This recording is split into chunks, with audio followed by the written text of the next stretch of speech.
வாழ்க்கைக்கான வார்த்தை என்ற இந்த வலை ஒளிபரப்பிற்கு உங்களை வரவேற்கிறோம்.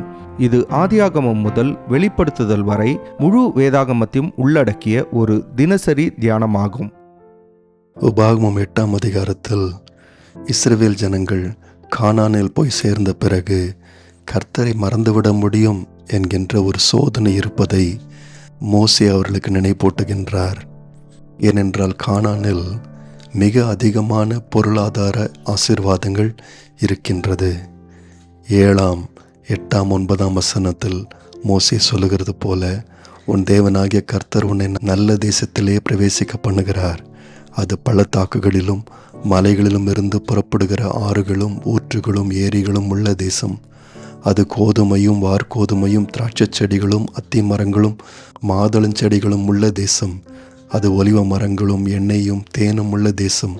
அது தாழ்ச்சி இல்லாமல் அப்பம் புசிக்கத்தக்கதும் ஒன்றும் உனக்கு குறைவுபடாததுமான தேசம். அது கல்லுகள் இரும்பாயிருக்கும், செம்பு வெட்டி எடுக்கத்தக்க மலைகள் உள்ளதுமான தேசம் என்று மோசே அவர்களுக்கு சொல்லுகின்றார். ஆனால் இப்படிப்பட்ட அதிகமான ஆசீர்வாதங்கள் பெருமைக்கு இஸ்ரவேலை கொண்டு செல்ல முடியும். 12ஆம் வசனத்திலிருந்து வாசிக்கும்போது, நீ புசித்து திருப்தியாகி நல்ல வீடுகளை கட்டி அவைகளில் குடியிருக்கும் போதும், உன் ஆடு மாடுகள் திரட்சியாகி உனக்கு வெள்ளியும் பொன்னும் பெருகி உனக்கு உண்டானவைகளெல்லாம் வர்த்திக்கும் போதும், உன் இருதயம் மேட்டிமை அடையாமலும் இருக்க வேண்டும் என்று மோசே அங்கே அவர்களை எச்சரிக்கின்றார். பாருங்கள், இஸ்ரவேல் ஜனங்கள் இந்த பொன் வெள்ளி மந்தைகள் எல்லாம் அவர்களுக்கு கிடைக்கும் போது இது ஏதோ அவர்கள் சம்பாதித்ததாக அவர்கள் எண்ணிக்கொள்ள முடியும். ஆகவே 17ஆம் வசனத்தில் மோசே அவர்களுக்கு சொல்லுகின்றார், என் சாமர்த்தியமும் என் கைபலனும் இந்த ஐஸ்வர்யம் எனக்கு சம்பாதித்தது என்று நீ உன் இருதயத்தில் சொல்லிக் கொள்ளாமலும் இருக்க எச்சரிக்கையாயிரு என்கின்றார். நண்பர்களே, இன்றைக்கும் விசுவாசிகளுக்கு இந்த பொருளாதார செழிப்பு ஒரு பெரிய சோதனையாயிருக்க முடியும். இந்த பொருளாதார வெற்றிகளை ஏதோ தாங்களாக சாதித்ததாக விசுவாசிகள் என்று நினைத்து கர்த்தர்தான் இவைகளை கொடுத்தார் என்பதை அவர்கள் மறந்து போக முடியும். இந்த அதிகாரத்தில் முக்கியமான வார்த்தை நினைப்பாயாக என்பதுதான். 2ஆம் வசனத்தில் மோசே அவர்களை பார்த்து சொல்லுகின்றார், உன்னை இந்த 40 வருஷம் அளவும் வனாந்திரத்தில் நடத்தி வந்த எல்லா வழியையும் நினைப்பாயாக. பாருங்கள், இஸ்ரவேல் ஜனங்களை ஆண்டவர் 40 வருஷங்கள் சிட்சித்து ஒரு காரியத்தை அவர்களுக்கு போதித்து வந்தார். அது என்னவென்றால், அவர்கள் இந்த வனாந்திரத்தில் நடக்கும்போது தங்களுடைய பலத்தினாலே அல்ல, ஆண்டவருடைய வார்த்தையினுடைய உண்மையினாலே அவர்களுடைய எல்லா தேவைகளும் சந்திக்கப்பட்டது. வனாந்திரத்தில் அவர்கள் விதைக்கவும் இல்லை, அறுக்கவும் இல்லை. ஆனால் ஆண்டவர் இஸ்ரவேலருடைய முன்னோர்களுக்கு கொடுத்த வார்த்தைக்கு உண்மையாயிருந்து அதனாலே அவர்களை ஆசீர்வதித்து அவர்களை காப்பாற்றி வந்தார். 18ஆம் வசனத்தில் மோசே அவர்களுக்கு சொல்லுகிறது போல, உன் தேவனாகிய கர்த்தரை நினைப்பாயாக, அவரே உன் பிதாக்களுக்கு ஆணையிட்டு கொடுத்த தம்முடைய உடன்படிக்கையை உறுதிப்படுத்தும்படி இந்நாளில் உனக்கு உண்டாயிருக்கிறது போல ஐஸ்வர்யத்தை சம்பாதிக்கிறதற்கான பலனை உனக்கு கொடுக்கிறவர்.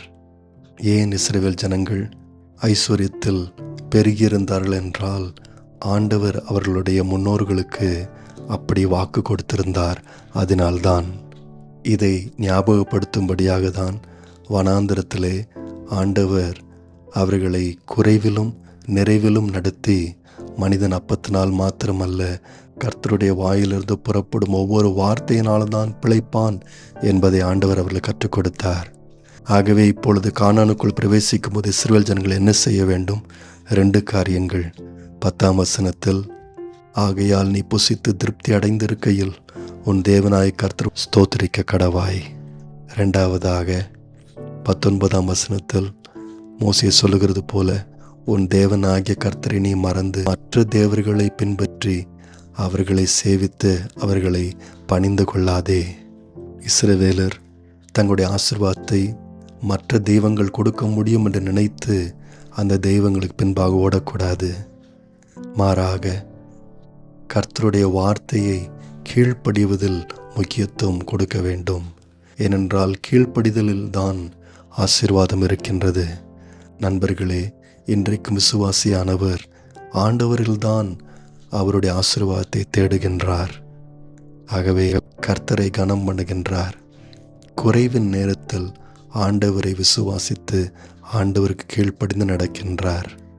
நம்முடைய இரட்சகராகிய இயேசு கிறிஸ்துவும் சாத்தானால் சோதிக்கப்பட்ட போது பிதாவினுடைய சித்தத்தை அவர் கனம் பண்ணினார். சாத்தான் சொன்னது போல இயேசுவும் கற்களை அப்பமாய் மாற்றியிருக்க முடியும். ஆனால் அப்படி செய்யவில்லை.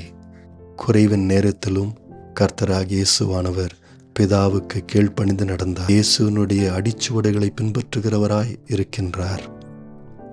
ஆசீர்வாதத்தின் நேரத்தில் கர்த்தரை துதிப்பதும் குறைவின் நேரத்தில் கர்த்தரை கனம் பண்ணுவதுமே ஒரு விசுவாசியின் பழக்கமாயிருக்கின்றது. நேயர்களே, இந்நிகழ்ச்சியை கேட்டதற்காய் நன்றி. மீண்டும் ஒரு புதிய அத்தியாயத்துடன் வாழ்க்கைக்கான வார்த்தையில் நாளை சந்திப்போம்.